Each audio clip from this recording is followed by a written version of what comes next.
Boa noite, no TJ Entrevista de hoje nós vamos conhecer um pouco mais do Murilo Sá Toledo, esse grande artista, morador aqui da nossa região, responsável, entre muitas outras obras, pelo monumento da entrada de Santana de Parnaíba que todos nós conhecemos.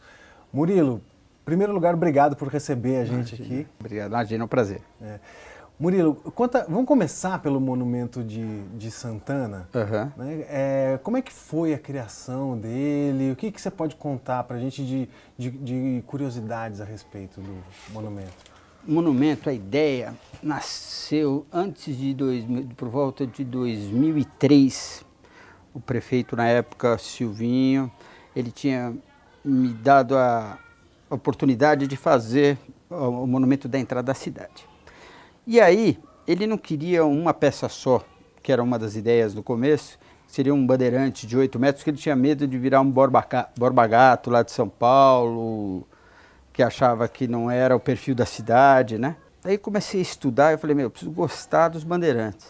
Porque desde pequeno você tem aquela ideia negativa da violência, né? Eu falei, mas espera um pouco, os caras devem ter tido algumas virtudes, né? Com certeza muitas virtudes. Então, eu fui estudar o tema e eu acabei escolhendo 3 qualidades deles, que eu peguei: o idealismo, a estratagema e a coragem.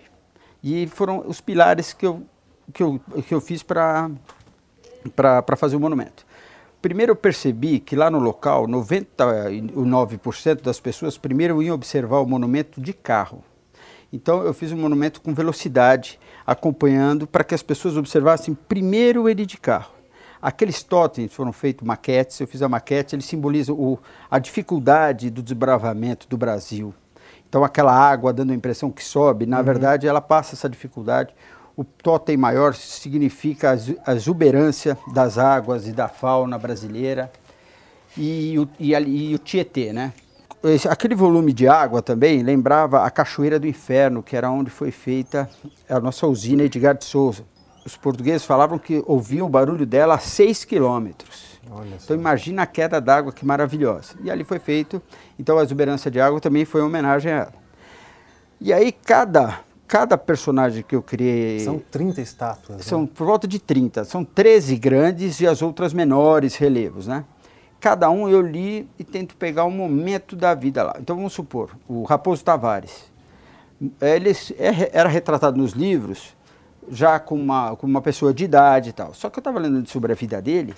O auge da vida dele foi 40 anos. E ele tinha um apelido que era o seguinte: para os amigos ele era um herói. Para os inimigos ele era a personificação da morte. E os índios eram inimigos dele. Então o que acontece? Eu gosto de passar 2 expressões na peça. De um lado ele passa como um herói e do outro lado um frio assassino. Eu coloquei ele olhando para Quitaúna, porque Santana de Parnaíba era uma Sesmaria de Susana Dias, e ela abrangia Sorocaba, Itu, Cajamar, todas essas cidades eram Santana, né? Então esse foi o Raposo Tavares.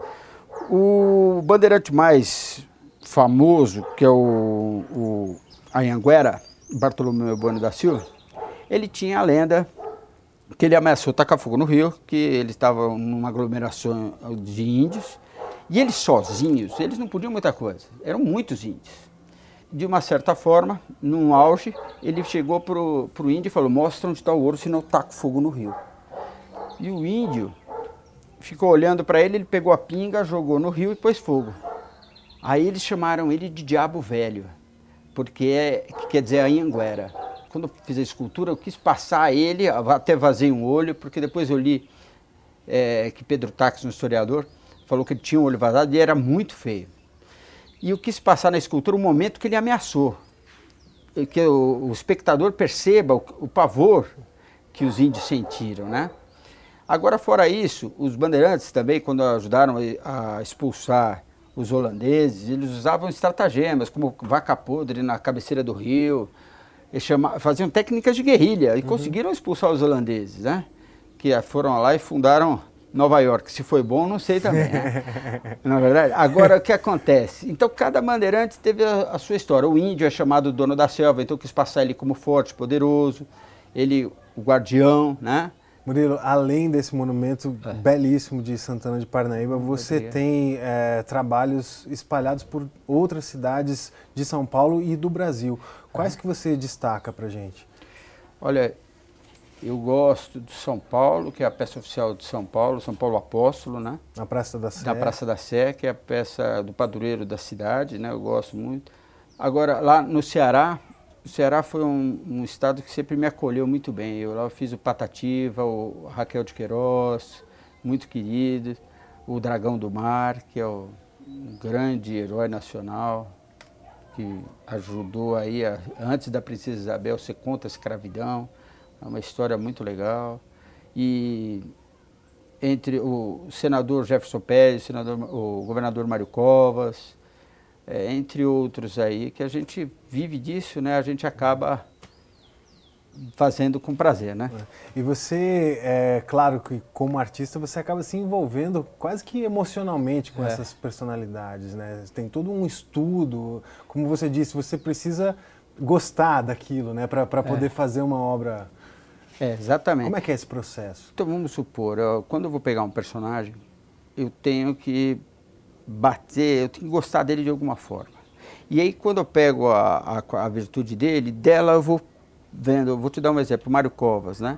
Ele era um cara que tinha um ideal e ele tinha por mais que ele parecia meio bravo, rabugento, mas ele tinha um sorriso enigmático. E uma vez eu tinha uns 12, 14 anos, eu lembro que eu vi ele na rua, ele me fez um sorriso que aquilo ficou na minha cabeça.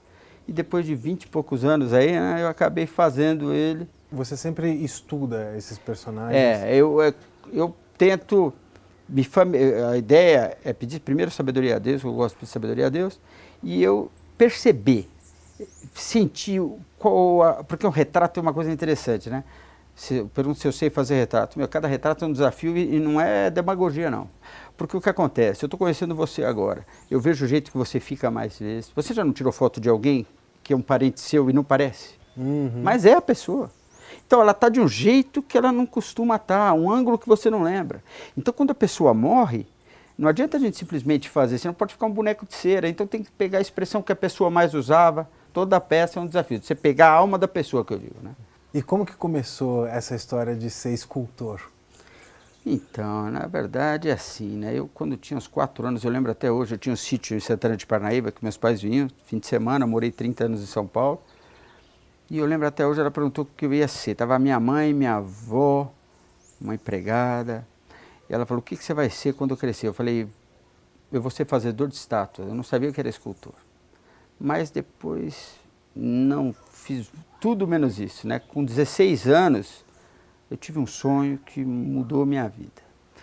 E daí eu comecei a fazer um pouco de escultura. Mas antes disso, eu vendi palmito 10 anos da minha vida para poder estudar escultura. Eu não tinha dinheiro para estudar, os cursos eram muito caros. Então hoje custava aí, sei lá, R$800 e não tinha, né?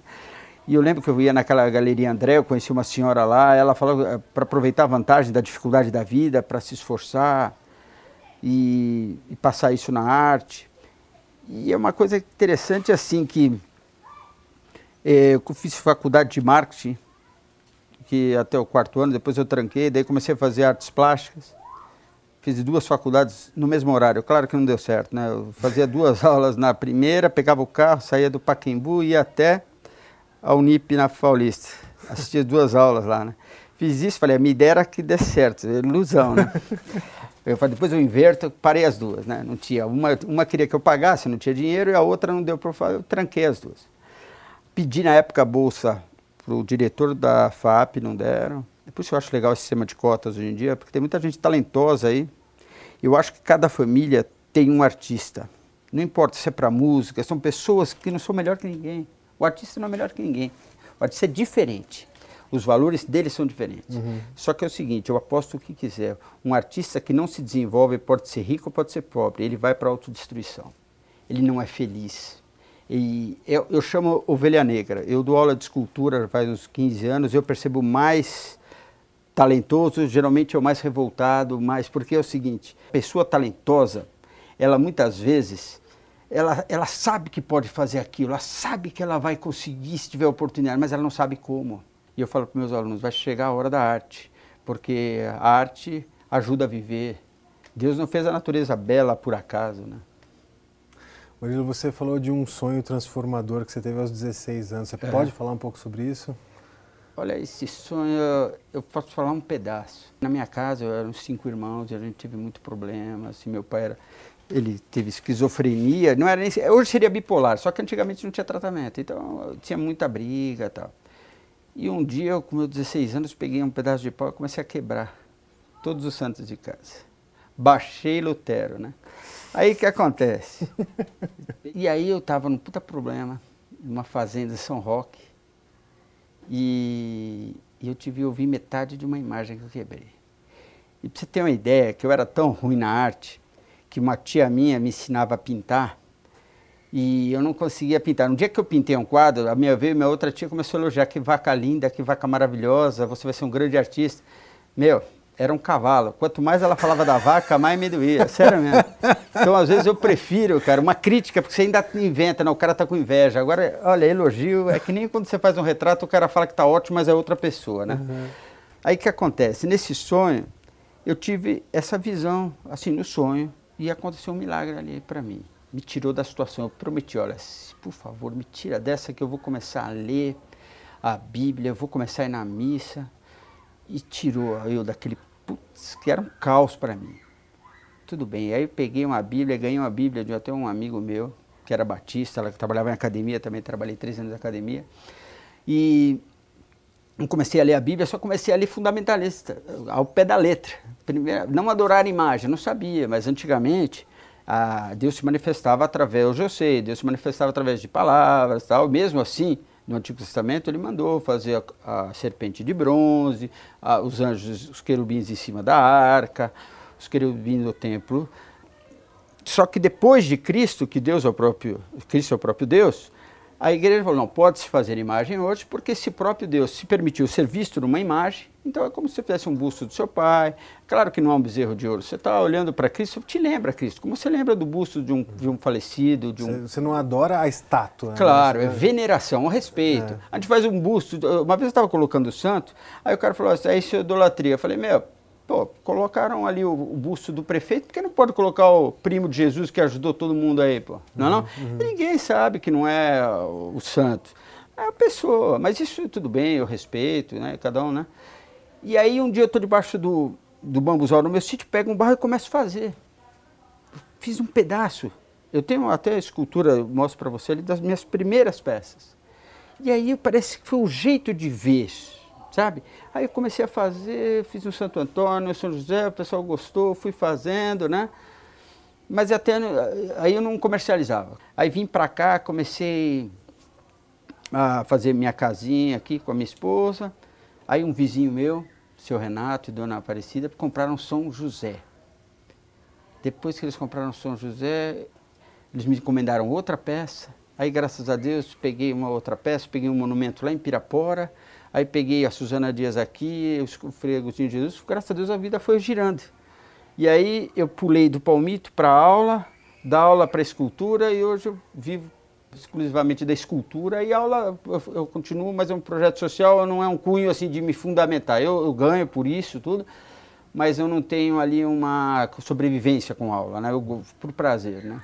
Murilo, a gente queria muito conhecer o seu ateliê e a maneira como você trabalha. Você mostra pra gente? Vamos lá. Daqui a um pouquinho, tá. Depois do comercial, não sai daí.